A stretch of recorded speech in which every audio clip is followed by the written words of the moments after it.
Insolação. Você já teve insolação? Se você já teve insolação, deixe aqui nos comentários, né? Compartilhe um pouco a experiência. Insolação é um quadro nada agradável, né? É marcado, sobretudo, pela elevação da temperatura e uma série de outras consequências, de outros sintomas, entre eles desmaio, por exemplo. E vai ser sobre isso que o episódio número 11 de Hataraku Saibou vai abordar. Bom, eu vou fazer os comentários sobre esse episódio. E se você quiser saber um pouco como o nosso corpo ele tenta reagir aos efeitos da insolação, então permanece aqui no vídeo.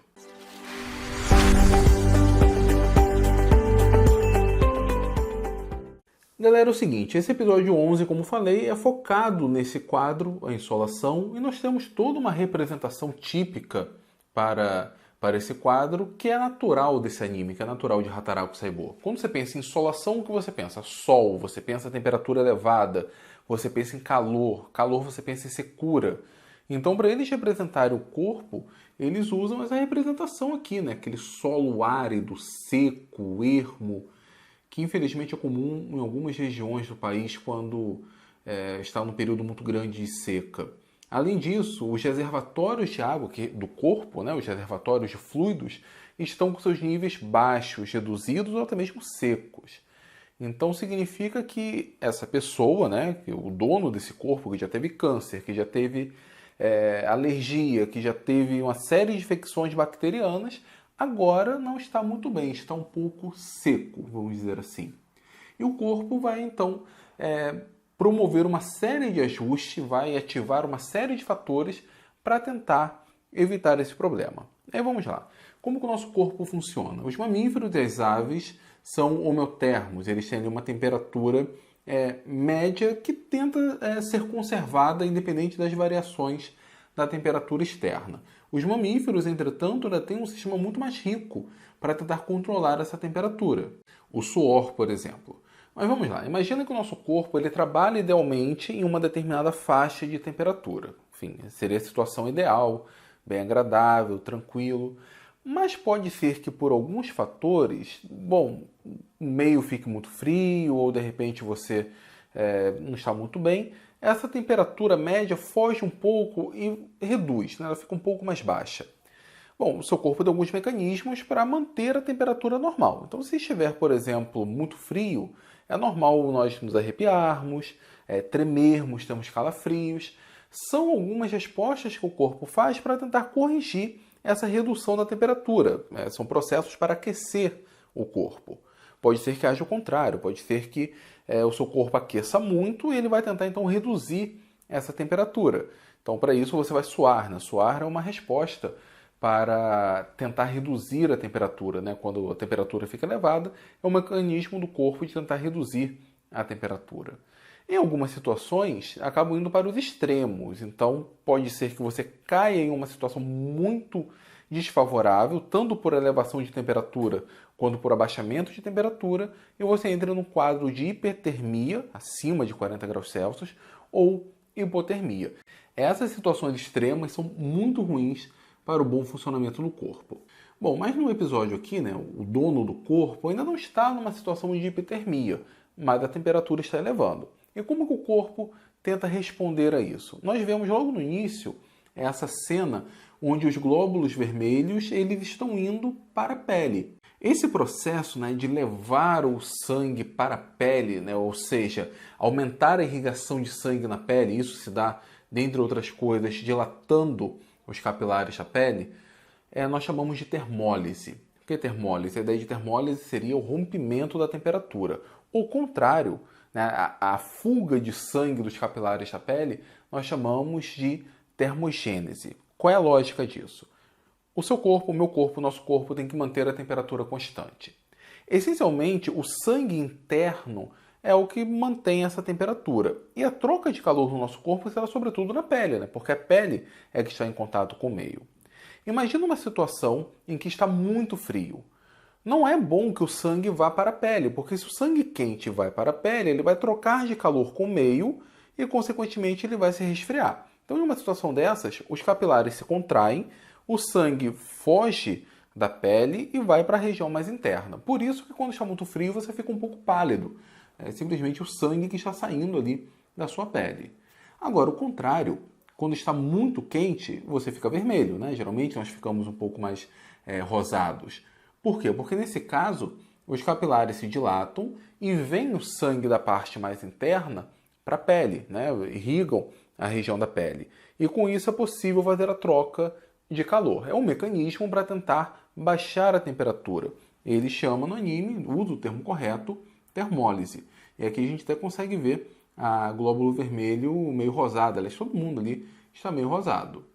Ocorre que isso não é suficiente, né? Eles tentam fazer isso, o sangue vai para a pele e não funciona. A temperatura continua a aumentar. Aí eles ativam um segundo recurso, que é a ativação das glândulas sudoríparas. As glândulas sudoríparas são as responsáveis pelo suor. Ele usa o termo aqui, hidrose.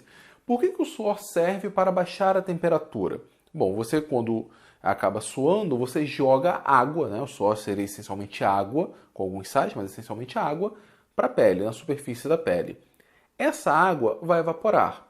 Só que para ela evaporar, ela tem que absorver energia. Então esse processo de absorver energia da superfície da pele faz com que o seu corpo fique um pouco mais resfriado.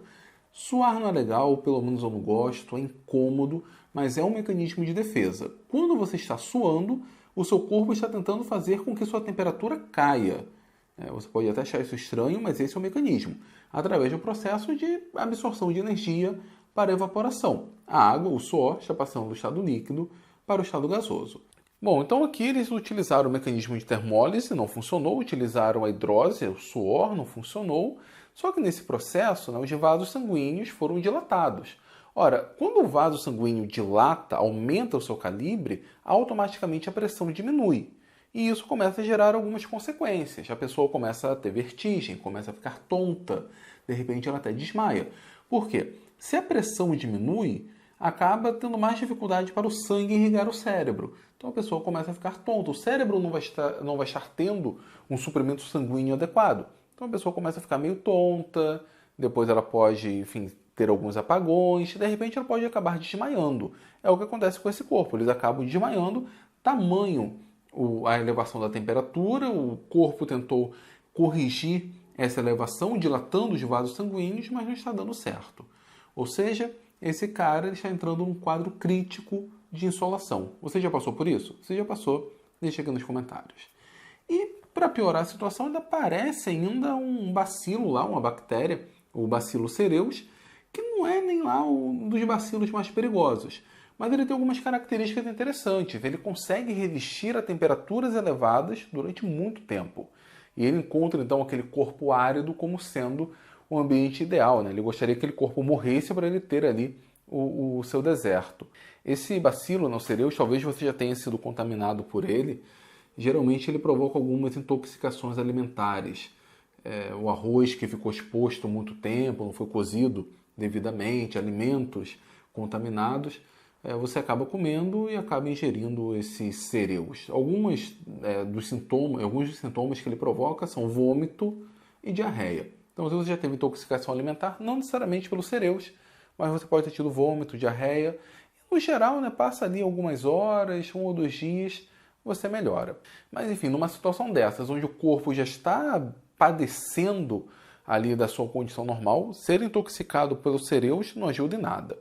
Mas é nesse ponto, nosso corpo não desiste, esse corpo também não. As células vão tentar utilizar um outro mecanismo.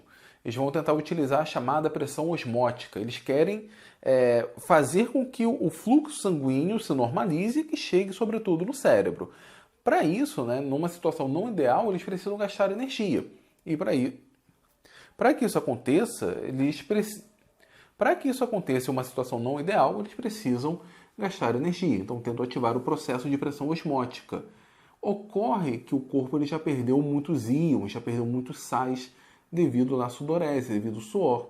E aí, para que a pressão osmótica seja ativada, para que esse mecanismo de fluxo de solvente, fluxo do plasma sanguíneo, fluxo do próprio sangue, ele acabe funcionando corretamente, deve-se ter aí uma quantidade adequada, uma quantidade exata de sais, de cátions presentes ali no meio. Só que muitos deles foram perdidos. E para piorar a situação, os níveis de fluidos estão caindo cada vez mais, até que eles entram no quadro de desidratação. Pior do que a insolação, avançaram para a desidratação. Chegaram num ponto que o corpo não podia mais responder, não conseguia fazer nada. Tanto é que o capitão ele utilizou sua última cartada. Se vestiu de índio e começou a fazer a dança da chuva, porque não tinha mais o que fazer. Acontece que essa dança da chuva dá certo, ele consegue. E depois aparece um tubo metálico do nada ali que começa a jorrar água para dentro do corpo. Na verdade, esse cara ele sofreu insolação, sofreu desidratação, foi levado para o hospital e colocaram soro na veia. E ao ser adicionado soro diretamente na veia, temos ali algumas vantagens. Primeiro que é um líquido a uma temperatura ambiente, mais resfriado, ajuda a resfriar o corpo.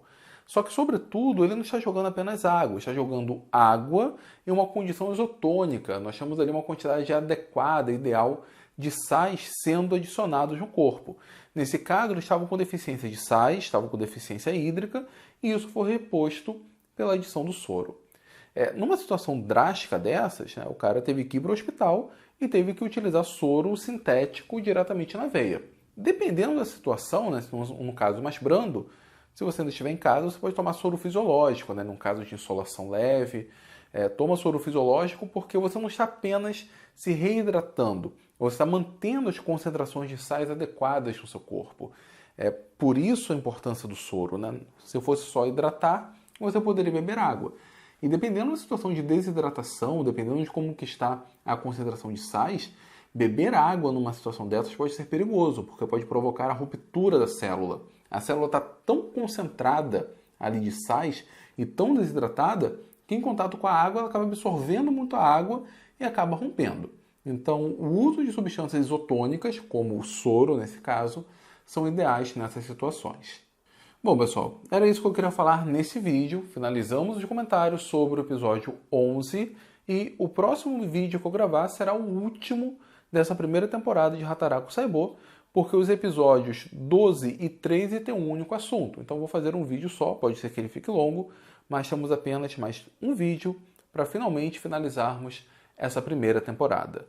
Se você quer que esse projeto continue, que projetos assim continuem, incluindo na próxima semana ou nas próximas semanas os vídeos sobre o Dr. Stone, deixe aqui nos comentários, compartilhe, indique esse vídeo e se inscreva na Universidade da Química. A sua inscrição é muito importante para o crescimento do canal e para me estimular a produzir mais vídeos como esses. Tá certo, pessoal? Valeu e até o próximo vídeo.